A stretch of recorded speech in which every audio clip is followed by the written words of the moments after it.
Praise the Lord.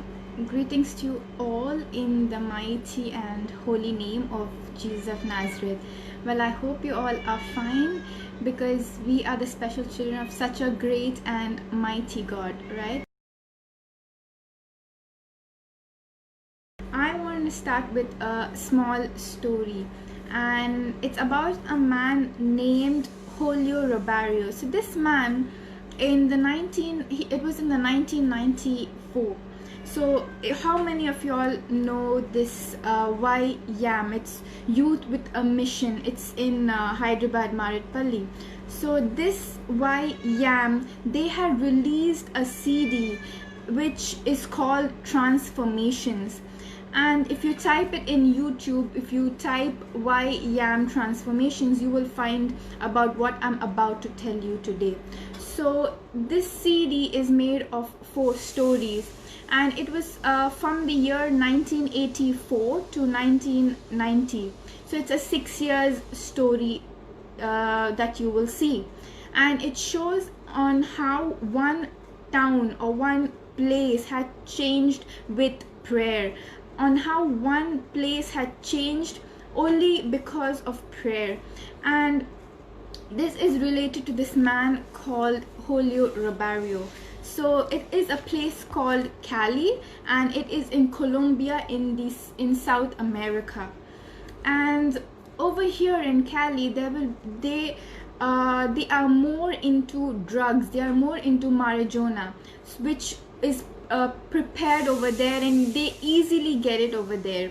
So in 1 month, they produce 1,000 crore marijuana in that place, which is brought from that specific place called Cali.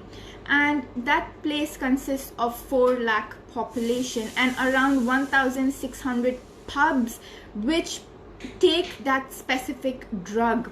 So in this city, every day there would be at least 4 murders. There would be at least 4 people killed, and there were like 7 dons in that city. And even though there were 7 dons in that city, not even one were put in jail. The police would not even catch them or put them in jail. So this man named Julio Robario, he would have this burden in his heart. He would have this burden saying that I need to pray for my country, I need to pray for my place, I need to pray for my city. So because of these wrong things happening in a city, because of these marijuana which is produced in that place, he had this burden in his heart. So next to the city there would be a small mountain, and every day at 4 in the morning he would go up to the mountain. It's not a big mountain, it's quite small. So he would go up to the mountain and he would literally kneel down on his knees and he would pray for that city, and he would tell God, this city has sinned, please forgive them. So he would pray like that every day for 6 months. And after 6 months, God gave him like a confidence, and God told him like, okay, it's time for you now to go down and to pray and preach to those people. So then Julio Robario, he started it on a Monday. So he went down from the mountain on a Monday, and that city has 16 churches. So in that 16 churches, it took almost 2 days for him, probably 2 days for him to gather all the 16 pastors and to speak to them. And he told them that on Friday at 4 in the evening, I want to keep a worship conference in that football ground. So these pastors will ask him like, why do you want to keep it in a football ground? Not many people will come, so let's just keep it in a small church. So that's how these pastors said it, who were there in Cali. But Julio Robario, he said that no, my God told me that I need to keep it in a football ground, so I will keep it there. But these pastors, they did not agree. They did not agree, and Wednesday came, and on a Wednesday, Julio Robario again went and asked these pastors, saying, "Shall we keep it in the football ground?" But by then, a dawn came to know that there's going to be a prayer which is gonna take place. So one of the dawn shot him dead. So now we see that Julio Robario is dead. But after he died, one of the pastors had a thought in his mind that he wanted to do this on a Friday. So what he did was he went to that ground where that prayer was supposed to take place, and he went there to pray. And as this one pastor went, one by one, all the other pastors had the same thought in their mind, and they all went and prayed in that ground. And within 6 days, there was a great change in that place. Almost 20,000 people came there automatically, and they worshipped God, they praised God. And within 3 weeks, those pubs were closed, and within 6 months, all those dons who were not caught, they were caught and put back in jail for a lifetime prison. And something that was surprised is that this drug which was growing there, marijuana, that was stopped, and in that place where it was cultivated, 3 crops started growing. 3 crops was carrot, cabbage and potato. And the most shocking thing is that the size of the carrot was almost 16 inches long, and we know how the regular carrot is quite small, right? And the weight of each potato was around 2 to 3 kilos, and the cabbage would cost like 3 to 5 would weigh like 3 to 5 kilos. So people were so amazed when that marijuana was stopped in Cali, in the same place. When they cultivated 3 crops, they were twice the size, they were twice the weight. And people from 3 different countries, these agricultural scientists, they came to research on why exactly these crops are so big. What is there in that soil that nowhere on this earth you find a crop or a cabbage or a carrot this huge or with so much of weight? And the only answer was with one pastor and of that country, and the answer is very simple. It's in the Bible. It says, "If my people who are called by my name will humble themselves and pray and seek my face and turn from their wicked ways, then I will hear from heaven and I will forgive them and heal their land." So it's very obvious that because that sinful country came out of their wickedness, came out of what they were doing wrong, and they humbled themselves unto the Lord, so God forgave them and blessed them with double blessings. Hallelujah. The same way, when I think about a person who did the same work for praying for his nation, I think of Daniel.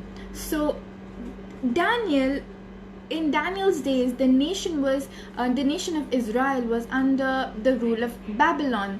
So they had been kept in captivity for almost 70 years because of their disobedience to God. And his people needed to get back. Daniel's nation had been torn apart, and they needed to be healed, and they needed to get back to Jerusalem and get back into the plan of God. So one day, Daniel was reading the book of Jeremiah, and this verse came to him. He came across this verse which says in Jeremiah 29 from verse 10 to 14. It says that, "For thus says the Lord, when 70 years are completed for Babylon, I will visit you and keep my good promise to you, causing you to return to this place. For I know the thoughts that I have for you, says the Lord, thoughts and plans for welfare and peace and not for evil, to give you hope in your final outcome. Then you will call upon me and you will come and pray to to me, and I will hear and heed you. Then you will seek me, inquire me, require me, and find me when you search for me with all your heart. I will be found for you, says the Lord, and I will release you from the captivity and gather you from the nations and all the places to which I have driven you, says the Lord. For I will bring you back to the place for which I caused you to be carried away captive. So here we see Daniel, when he read, what did he do? What did Daniel do when he read this promise of the Lord? It tells, if you read in Daniel 9 from verse 3 to 4, he said that I set my face to the Lord God to seek him in prayer and supplication with fasting and sackcloth and ashes, and I prayed to the Lord my God. So when Daniel noticed that Daniel did not gather up a band of people, a couple of people. He did not go in a group against the government which his country was in captive, or against the leaders in which his country was in captive. But what Daniel actually did was, he prayed. He prayed when he knew that his country, his nation was in captive. And today, I urge you all, I encourage you all to pray for your nation that you are in, to pray for your leaders, to pray for your government, regardless of what you think about them, regardless of if you don't like them or you like them. I want you all to pray for your nation. So, how do we pray for our nation? You know, Daniel was a man of prayer, and he prayed 3 times a day for 60 years. So today, let's find out on how we will pray for our nation. The first one is, you pray for your nation with the promises of God. You pray to your nation with the promises of God. The reason I love Daniel is because he prayed and he claimed the scriptures when he prayed. He claimed the promises of God when he prayed. And in the same way, when we pray for our nation, the first thing we need to do, the first thing we need to pray is, we need to pray to God by claiming the scriptures, by the promises of which God has given us. So if you look in Daniel chapter 9 from verse 1 and 2, it clearly says that Daniel was reading the Bible, and he was reading the scriptures in his quiet time, and he came across the scripture which was written by a great man of God called Jeremiah. And few people in those days, they listened to Jeremiah on the promises that he had given, and on how God controls the future, on how God controls our life. And I'm telling you today, I am so glad and I'm so happy that God has control of the future. God has control of our future, my future and your future, and not a human being or not man. I'm glad, I'm happy that man does not control our future, or the government does not control, or people don't control your future, but our loving God controls our future. Amen. So Daniel said, when he read, he said that I will pray it back to the Lord. I will pray this back to the Lord by claiming the scriptures and the promises that he has given us. So Jesus had prayed also scriptures, if we see. So how do we pray for our nation? Jesus had also prayed the scriptures when he was on the cross. If you read, Jesus prayed Psalms 22:1, which says, my God, why have you forsaken me? Jesus praying scriptures when he also prayed scriptures when he was dying on the cross for our sins. The last thing he said when he was going to be buried, before he went to the Lord, or before he raised from the dead, he prayed Psalms 31:5, which says that into your hands I commit my spirit. So listen, my dear brothers and sisters, if Daniel can pray scriptures to God, if Jesus can pray scriptures to God, then I believe you and me can also pray scriptures to God for our nation to be saved today. Amen. So what are some of the scriptures that we can pray to save our country, or we can pray for our nation. 2 Chronicles 7:14 says clearly, right, that if my people who are called by my name will humble themselves and pray and seek my face and turn from their wicked ways, then I will hear from heaven and I will forgive their sins and heal their lands. So God is clearly telling us, my dear friends, if we as human beings, if we humble ourselves, stop being prideful, stop being arrogant, if we humble ourselves and pray and look up to our God and turn away from our wicked ways, God will not just bless us, God will not just forgive us for what mistakes we do, but He will also bless the place that we are in, that is our nation. Just like the story I told about Julio Robario, that one man prayed for his nation to change, and because of that one man's prayer, his whole country, the place called Cali, they stopped producing marijuana, and that place started producing crops which were 2 times, 3 times bigger in size than you see anywhere else. And people were surprised. Why? Because that country turned away from their wickedness.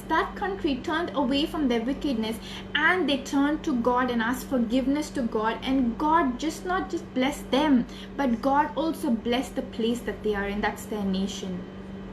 Amen. So if I tell you 2 Chronicles 7:14, you would ask me like this verse is for Israel, right? This promise is for Israel. But let me tell you one thing, my brothers and sisters. If people of God can pray for a nation in which they live, if you can pray for your country in which you live or which you are from, if Daniel can pray for Babylon, then we as human, we can also pray for our nation that we are living in. The same verse can be prayed by us. And I am not saying that our nation is like Israel, but I want to tell you that the same God Solomon and the others prayed to in 2 Chronicles 7:14 is the same God that you and me can cry out to today for our nation to be saved, for our country to be saved. All the promises are also for us today. If you read in Proverbs 14:34, it says, righteousness exalts a nation, but sin condemns any people. So be righteous so that your nation will be exalted. But if you are still sinful, then you will still be living in a country of sin. Even if you read in Habakkuk 3:2, it says, I have heard all about you, Lord. I am filled with awe by your amazing works.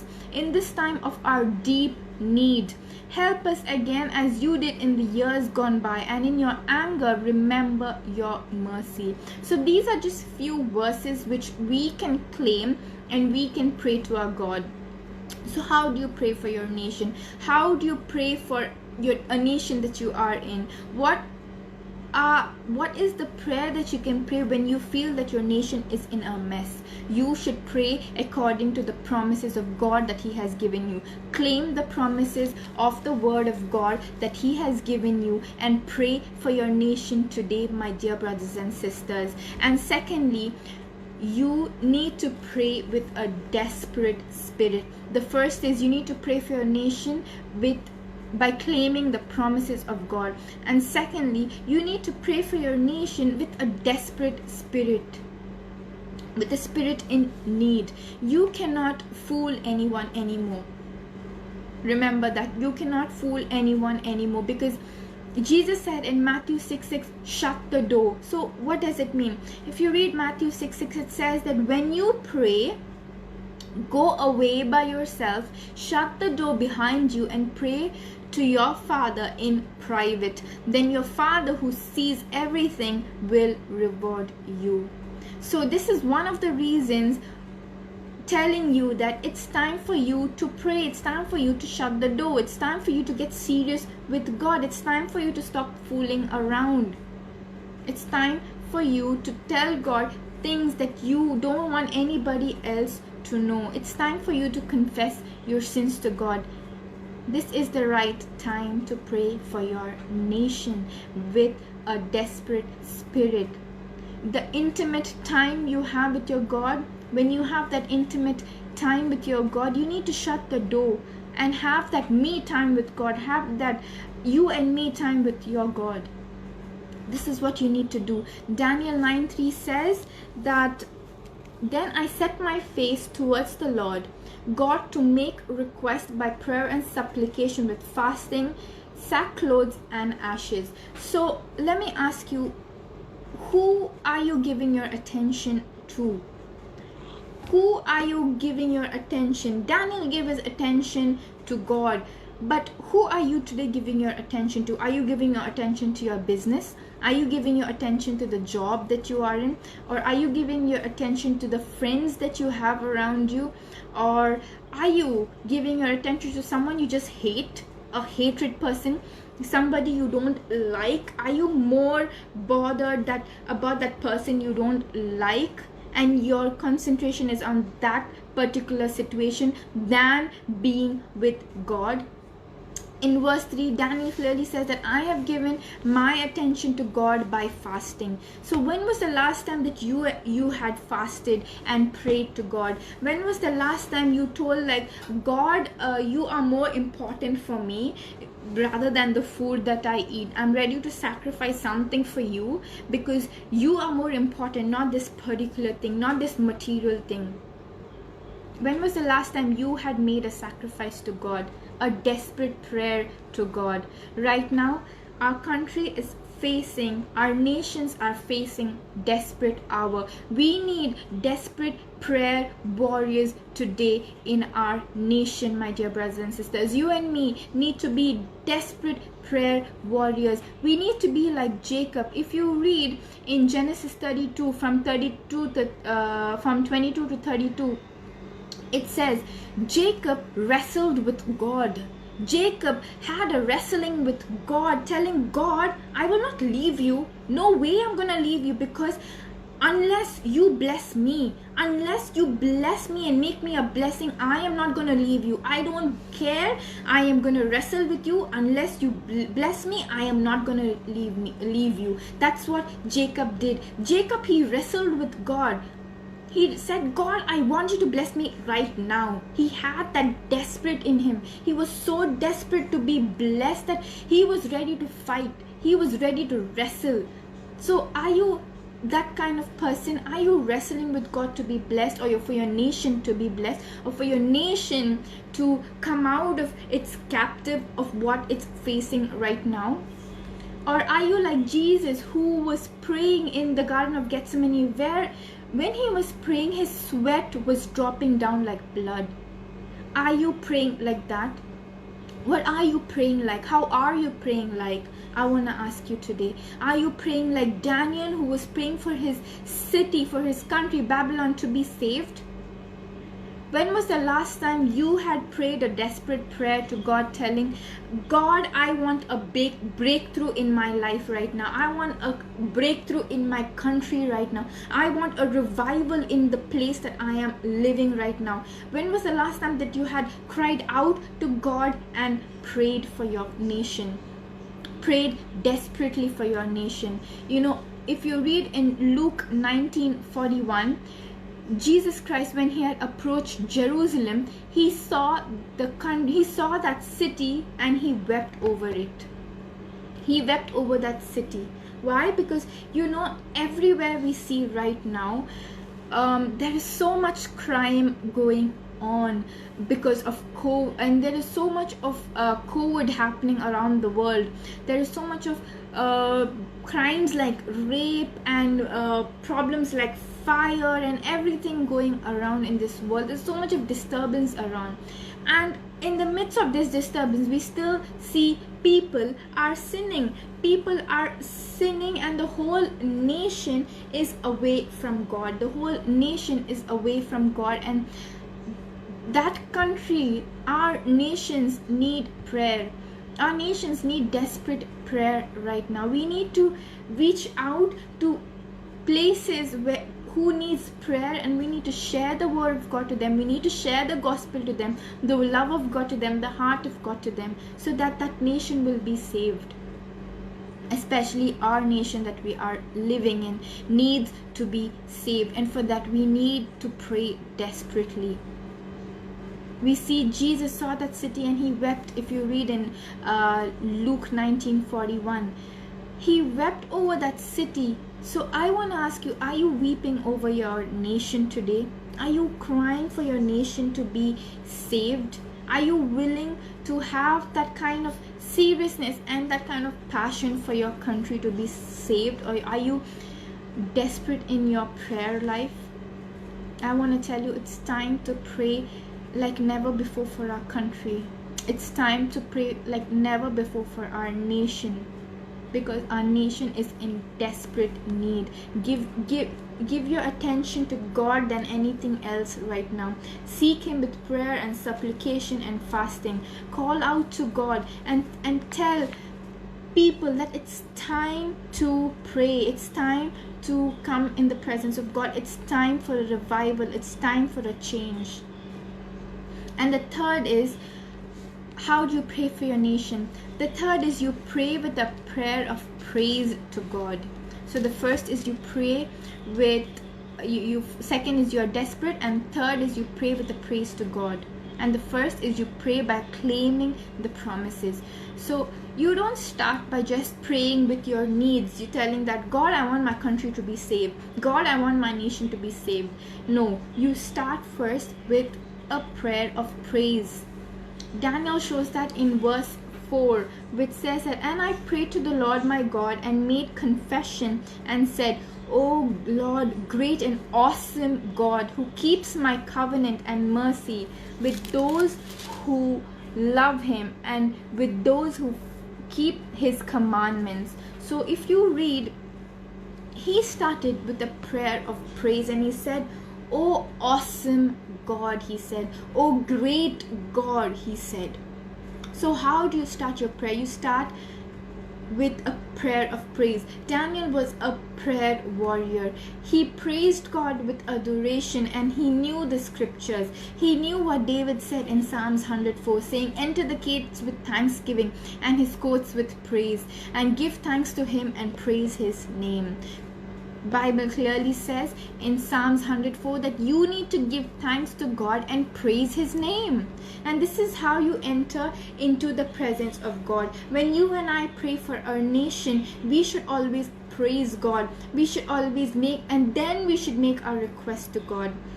Praise God because he is Jehovah Jireh, the Lord our provider. Praise him because he is Jehovah Nissi, the Lord our protector, and without him there is no protection. Praise him for he is Jehovah Shalom, that he is our Lord our peace, and without him there is no peace.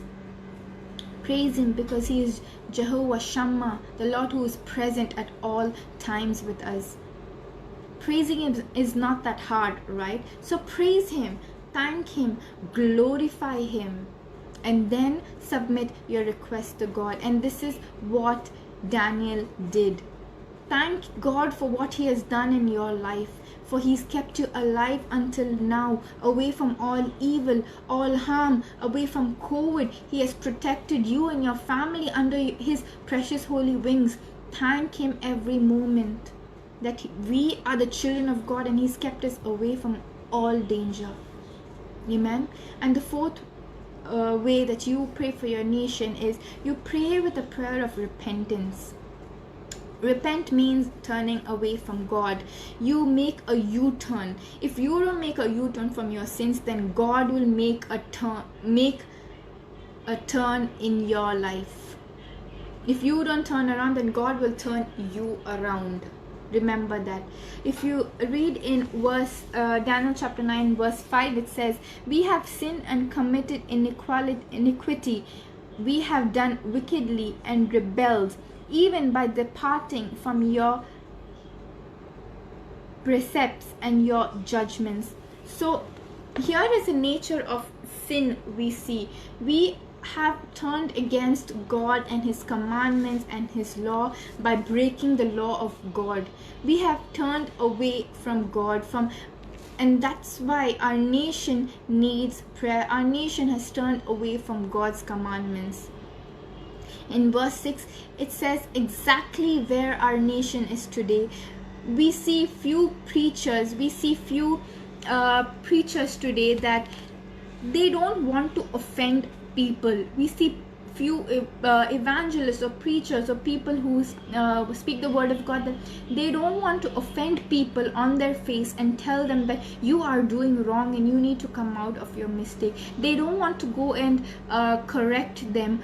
But what they do is they just go and preach good sermons or good messages, telling that, oh, you should be good, you should not do, you should be like this, be however you are, it doesn't matter. No, we don't want preachers who just preach for the sake of being famous or for the sake of just having, people gathered. We need preachers in our country who will preach exactly to the word of God. I don't want to bother anyone, but I know when I go up to heaven, when I meet my heavenly Father, I need to give an account to him, and I need to tell him that, Father God, I preached the Bible. I did not preach what people told me, but I preach what the word of God tells.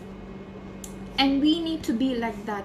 We need preachers, we need evangelists, we need pastors in our country who preach according to the word of God, who preaches what is right and wrong. If you are doing a mistake, we need a preacher who will come and tell you that, my dear son and daughter, what you are doing is wrong, and come out of that mistake. We don't need a person who just comes and tells us like, it's okay, do whatever you want, we are not going to bother you, but just be where you are. We don't need people like that. Our country needs true believers. Our country needs true preachers. And I want to ask you today, are you ready to be that true person who is spreading the word of God according to the Bible and not according to what the world wants us to do? We need more prophets who preach the true word of God, not preachers who just preach for the sake of being famous. Remember that.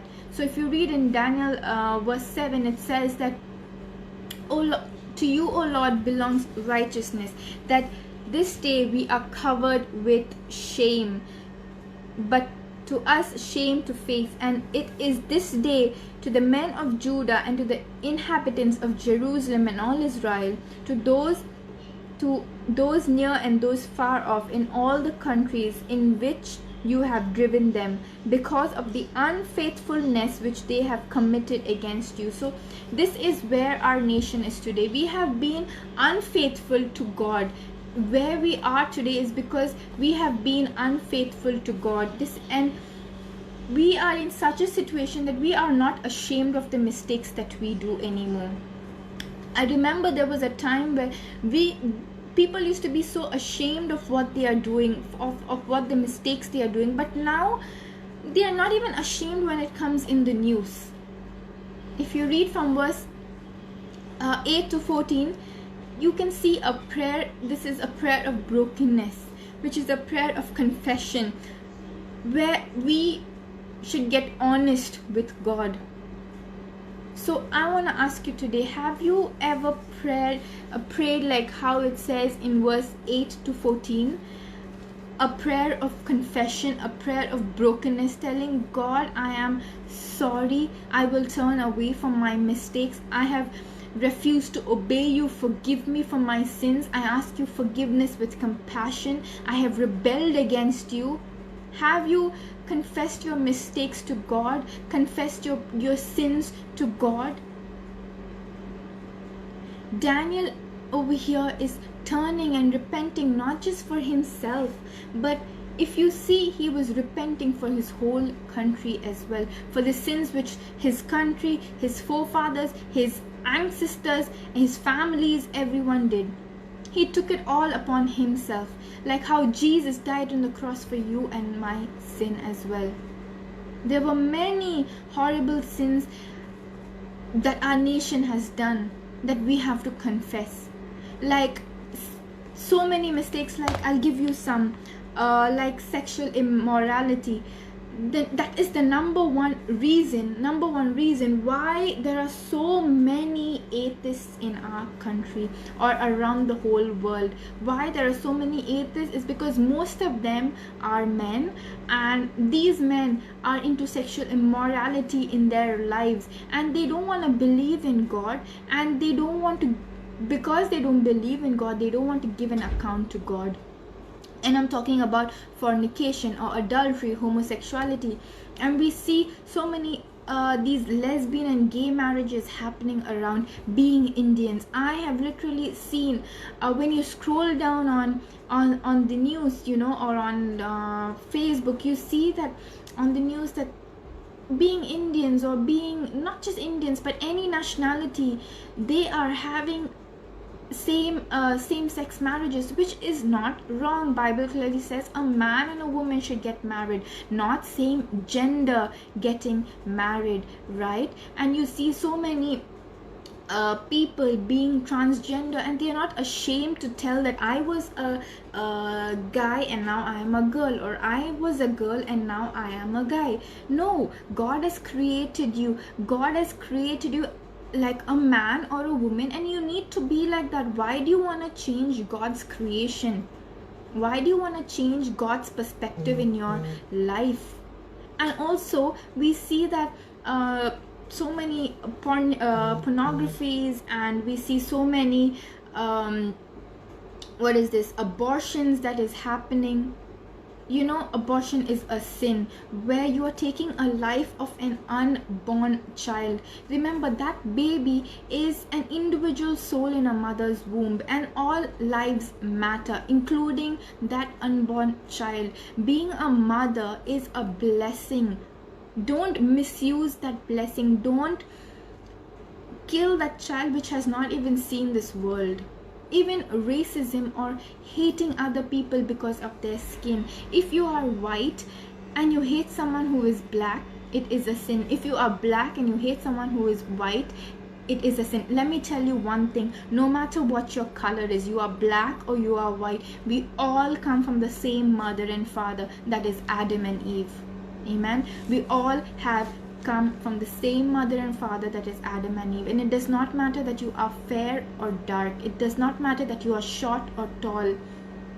We all come from the same parents. So Jesus Christ died on the cross. When he died on the cross, he did not tell that you are black and that's why I'm dying on the cross, or you are white, I am dying on the cross. Jesus Christ died for everybody, for equally for our sins, no matter what their color was, what their race was, who they were. In the same way, my dear friends, we need to repent if we are hating anybody. We need to repent if we are doing any sin, because 1 John 1 says that if we confess our sin, he is faithful and just and will forgive us our sins and purify us from all unrighteousness. Do you believe that? He is clearly saying that if you confess your sin, he will forgive you from your sins and he will purify you. So be away from sin. If you have sinned, if you have any hatred, if you are doing anything wrong, you need to come out of it, and you need to tell people to come out of it. You need to be a prayer warrior. And the fifth way you pray for your nation is by praying with the prayer of petition. In Daniel 9 verse 15 to 16, it says that, Lord, you have punished us for our sins. Let your anger be subsided. Let your anger be calmed down. So if you read, it says, now, O Lord, verse 15 and 16. And now, O Lord, our God, you brought your people out of the land of Egypt with a mighty hand and made yourself a name. As it is this day, we have sinned, we have done wickedly. So underline that. It says that in verse 15, we have done wickedly. O Lord, according to all your righteousness, I pray, let your anger and your fury be turned away from your city, Jerusalem, your holy mountain, because of our sins and for the iniquities of our fathers. Jerusalem and your people are a reproach to all those around us. So here he says that, Lord, we have all sinned, we have all done wicked things. And he says that, let your anger subside, let your anger calm down, forgive us, forgive not just me but everybody, not just for my sake but even for the sake of your name, he said.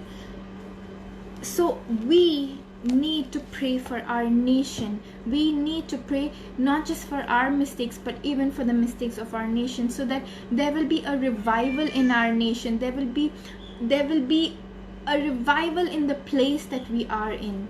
You know, there was a man named Robert Philip Brown. So this man, he wanted to go and preach to a place called Irian Jaya. So this is basically a province in the west of Indonesia, and it comes in between Australia and Indonesia. So before Robert Philip had gone to Irian Jaya, there were at least 22 missionaries who had gone to preach there. But none of those had survived more than 5 hours. None of them had survived more than 5 hours, because whoever had gone to that place, those people who lived over there would kill them and eat them, because they were human eaters, they were man eaters. So in the midst of that, those people, those dangerous people, Robert Philip Brown wanted to go and preach the gospel and share the word of God to them. So everyone stopped him and said, no, don't go there, because if you go there, there were already 22 people who went, and if you go there, you will only be killed and eaten by those people. But he said, it's okay with me. At least if I get 24 hours in that place, it's okay with me. So he said, if I will live at least 24 hours, I know that the presence of God is there, and God will come there, and the Holy Spirit, God will change that place. So he had that confidence. So one day at 12 o'clock in the night, he will go to that Irian Jaya, and nobody will know about it. And when he will go, he will be sitting in the middle of trees, and he will start praising God, worshipping God. And as time passes, it will be 26 hours.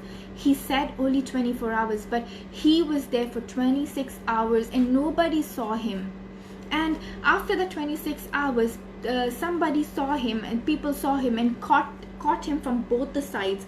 And they said that they were so happy, they were dancing in front of him, and because they were man eaters, they were human eaters, and they said that we have a nice food today, it's like we have nice biryani today, like that. So they caught Robert Brown, and then a thought came in his mind saying that I only prayed for 24 hours, but I was over here for 26 hours and I am alive. That means the presence of God is here. Amen. So when God's presence is here, why should I be grumpy? I will also sing and dance because I know that God's presence is here. So he also started singing, and these people who had caught him, they were so surprised, and they said that you know, the song which Robert sang was All to Jesus I Surrender.